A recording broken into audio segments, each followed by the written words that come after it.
Bienvenidos a nuestra clase número 4 del curso de Psicología, en donde analizaremos un concepto sumamente importante, la personalidad y el temperamento.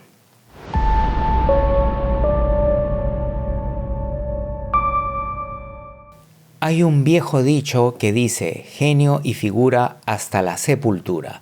Esto refleja que las personas van a cambiar su comportamiento de acuerdo a ciertos estados. Algún día estarán más alegres, otros más tristes, pero más allá de esas diferencias hay algunas cosas estables. A eso se refiere la personalidad y el temperamento. Históricamente el temperamento se refería a aquello que era más genético en el comportamiento habitual, en el genio y figura, y la personalidad aquello que tenía más con lo aprendido. Pero conforme ha avanzado la investigación, ya no hay tal separación como lo hemos estado viendo en los capítulos previos de nuestro curso. Entonces, actualmente, las teorías que tienen mayor soporte científico, que analizan la relación entre los patrones de comportamiento y predisposiciones genéticas, son las que antes se llamaban de temperamento, pero en este momento podemos utilizar como sinónimos personalidad y temperamento, prefiriendo utilizar la palabra temperamento. Entonces, lo que podemos encontrar en primer lugar es que la teoría, el modelo más popular sobre la personalidad es uno que se llama de 5 factores robustos, que quiere decir que encuentran que la personalidad humana está compuesta por 5 factores. Estos 5 factores básicamente son el tema de la extraversión o la introversión. Luego profundizaremos en estos. La agradabilidad o que no son tan agradables en las interacciones interpersonales. La conciencia o responsabilidad o más o menos la inconsciencia.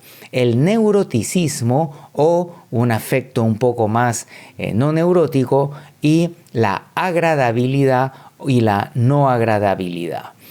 Estos modelos han sido probados en diferentes países y en aquellas naciones de corte más individualistas como las de Europa Occidental, las de la parte angloparlante de América del Norte, van a funcionar más o menos bien, pero cuando se han estado haciendo estudios en países como Filipinas, China, Italia, España y en el Perú, vamos a ver que estos modelos no funcionan bien por temas lingüísticos y por temas también de cultura.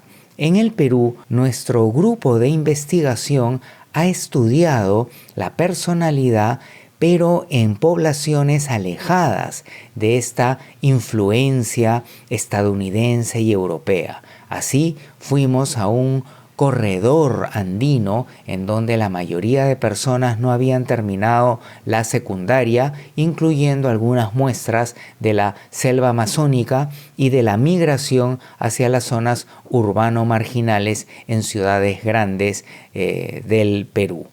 Y encontramos que no eran 5 los factores que explicaban la personalidad en estas poblaciones, sino eran básicamente 3. En primer lugar, en vez de tener el factor de intelecto, de agradabilidad o de conciencia, encontramos el factor que lo hemos denominado mosca ahuevado. El mosca es una persona segura, muy perceptiva de la situación que le rodea. Es analítico, pero es fundamentalmente práctico. Entonces esto corresponde a un taxista informal, a un chofer de combi, a un ambulante, en donde no es tanto pues esa cultura moderna de erudición, sino adaptarse a las situaciones tal como se le van presentando. El segundo factor que encontramos es el llamado buena onda, porque en el Perú y en América Latina se valora mucho ese estado de ánimo positivo, pero no es tan interno, tipo afecto negativo, neuroticismo, sino es fundamentalmente de interacción. Así, un buena onda es básicamente flexible, ordenado y desprendido. Y el tercer factor que encontramos es el sociable cálido, es decir, una persona obviamente con calidez que es sociable y que tiene una interacción que es poco reservada. Entonces, este modelo nos permite, cuando analizamos problemas en compañías con una población con poca educación formal y con relativo poco contacto con la cultura más anglosajona, vamos a tener mejor predictibilidad en ver quién es más buena onda, más mosca o más ahuevado comparado con los factores que se investigan en otras partes del mundo. Dicho esto, Mary Rothbard ha desarrollado un modelo de temperamento con una base muy sólida, a partir de estudios muy grandes y muy importantes hechos en diferentes partes del mundo, pero también ha estado observando y analizando otras especies. Y no solamente ha hecho análisis en adultos, sino en niños e incluso en las reacciones que tienen los fetos. Entonces, este modelo ha generado una relación muy precisa con sistemas de neurotransmisión, cosa que no ha ocurrido con el modelo de 5 factores robustos en sus diferentes versiones. La versión más famosa es la desarrollada por Costa y McRae, pero no es la única. Y lo interesante es que este modelo de 3 factores que hemos encontrado tiene un importantísimo correlato con lo que Mary Rothbard ha planteado. Una cosa interesante y original de este modelo es que estructuralmente va a tener 2 niveles, es decir, que los seres humanos primero tenemos una tendencia natural a reaccionar de cierta manera y hay 2 niveles de reacción, lo que se denomina la afectividad negativa y la extraversión, pero después que reaccionamos naturalmente, hay un tercer factor que ya se denomina de autorregulación y es el esfuerzo de control o el control consciente. ¿Por qué le llama esfuerzo de control? Porque la reacción natural de afecto negativo o positivo, de extraversión e introversión, es natural, pero controlar esas reacciones requiere de un gran esfuerzo, ¿no? Por ejemplo, tenemos afectividad negativa y nos molesta algo, pero nos damos cuenta que no es conveniente molestarnos y tenemos que hacer un gran esfuerzo para no gritar, para no reaccionar mal y controlarnos. Y lo mismo, si somos muy introvertidos, nuestra reacción es aislarnos de los demás. Y el control consciente o el esfuerzo de control hará que tengamos que ponerle mucha energía para poder interactuar. Entonces, 2 niveles de reactividad, afectividad negativa alta o baja, extraversión alta o baja o extraversión-introversión. Y luego, estas 2 reacciones interactúan con el esfuerzo de control. En detalle, la afectividad negativa la tenemos todos los humanos como los 3 factores, solamente que algunos las tendrán más alta, otros más baja, pero la mayoría estará en un punto intermedio entre no tanta afectividad negativa ni tanta afectividad positiva. ¿Qué caracteriza una afectividad negativa? Que naturalmente frente a lo que nos sucede cotidianamente vamos a ser más temerosos, más fáciles de molestarnos, de tener ira. la facilidad para ponernos tristes también será mayor, un sentimiento general de incomodidad. Y cuando nos ocurre algo que nos mueve, la recuperación de ese estado negativo a uno normal o positivo va a ser más lento. El segundo factor, el de la extraversión, se caracteriza por una capacidad de actividad elevada, ¿no? Estas personas han nacido con las pilas bien cargadas. Tienen baja timidez cuando tienen que conocer a personas o interactuar con grupos grandes, no se retraen.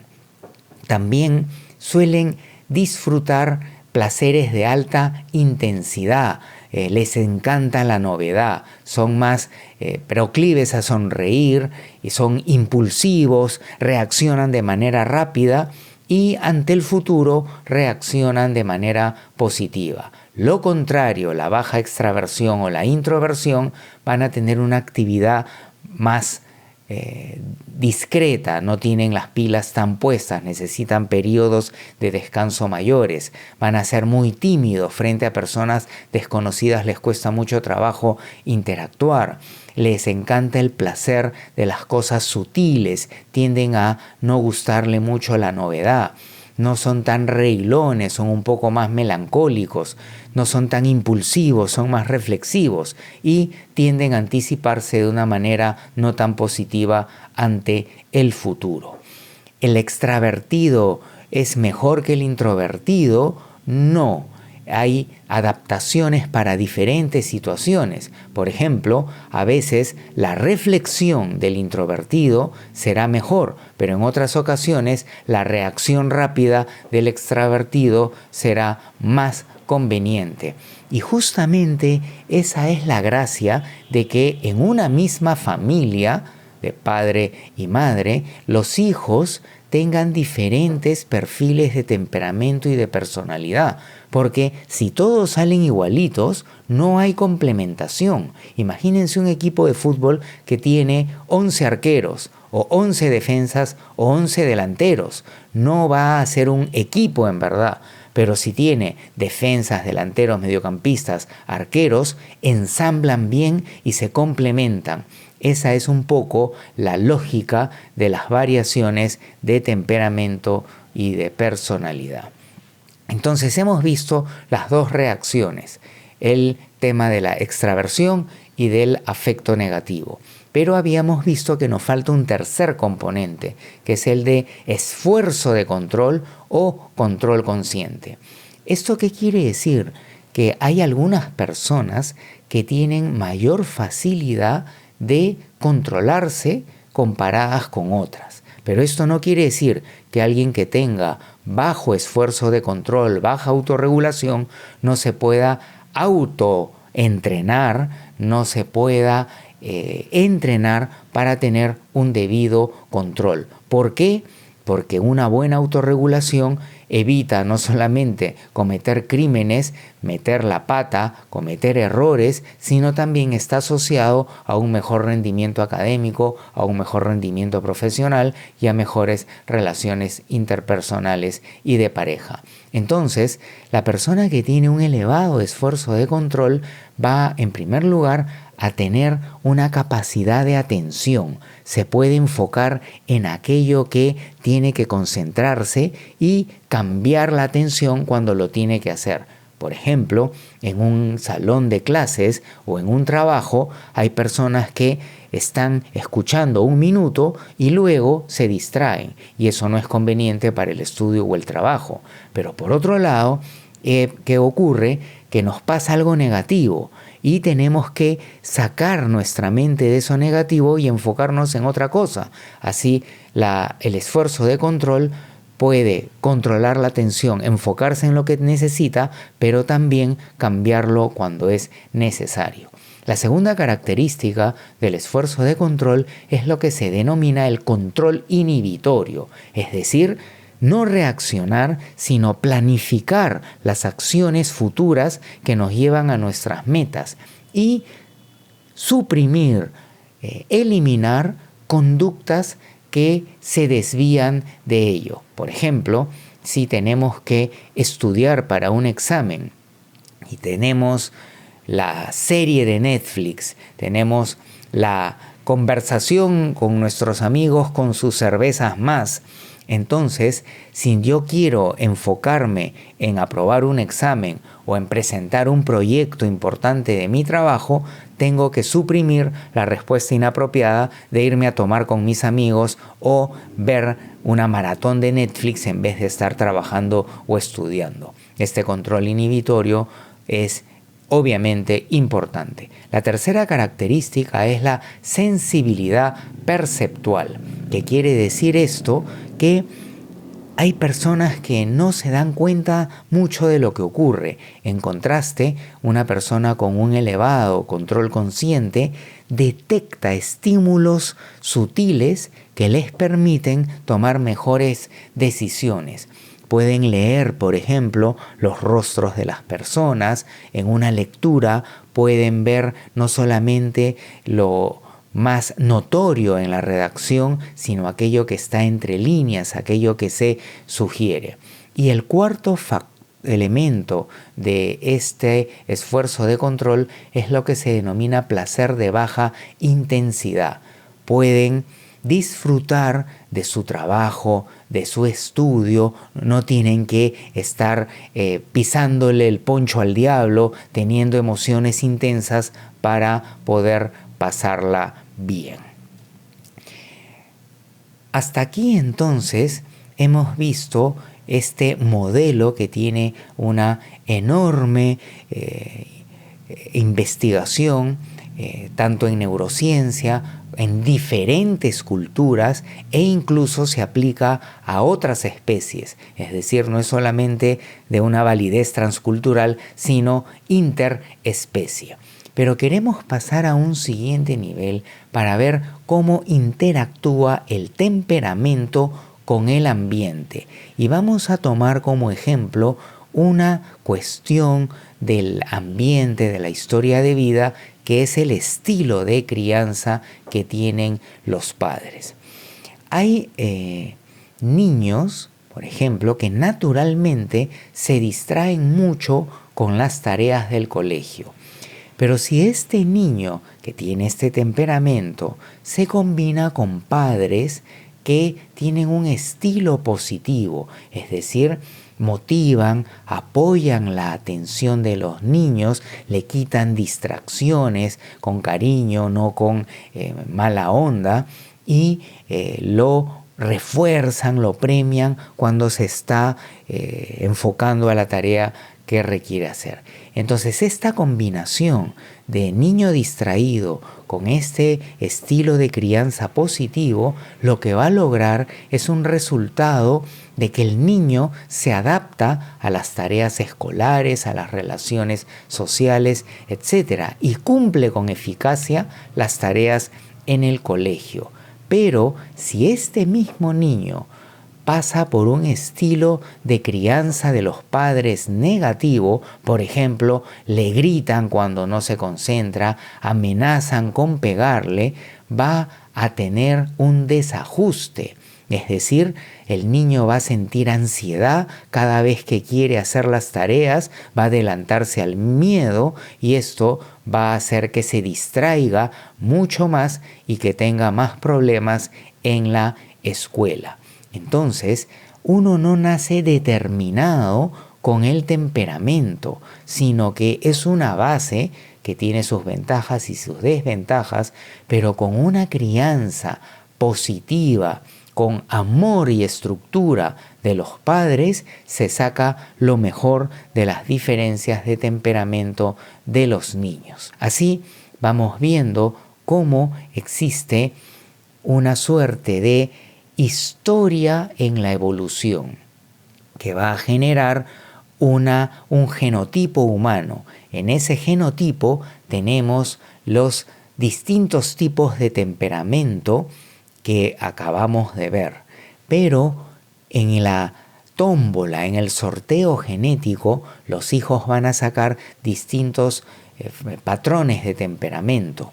y estos temperamentos van a interactuar con la historia de vida para generar, en el caso positivo de una buena crianza, heterogeneidad, digamos, distintos tipos de reacción, pero siempre orientados hacia un adecuado ajuste, una adecuada adaptación, integración al medio. Pero en contraste, si la crianza de los padres es agreste, no brinda afecto con estructura, sino más bien agresión, con una crianza que no le pone límites, que no le enseña que debe de respetar normas, esto va a conducir a un desarrollo más difícil. Gracias por acompañarnos en esta clase número 4 de nuestro curso gratuito de psicología. Si les parece útil para su bienestar, para la crianza de los niños, para el liderazgo en trabajos o en organizaciones, no se pierdan el siguiente capítulo.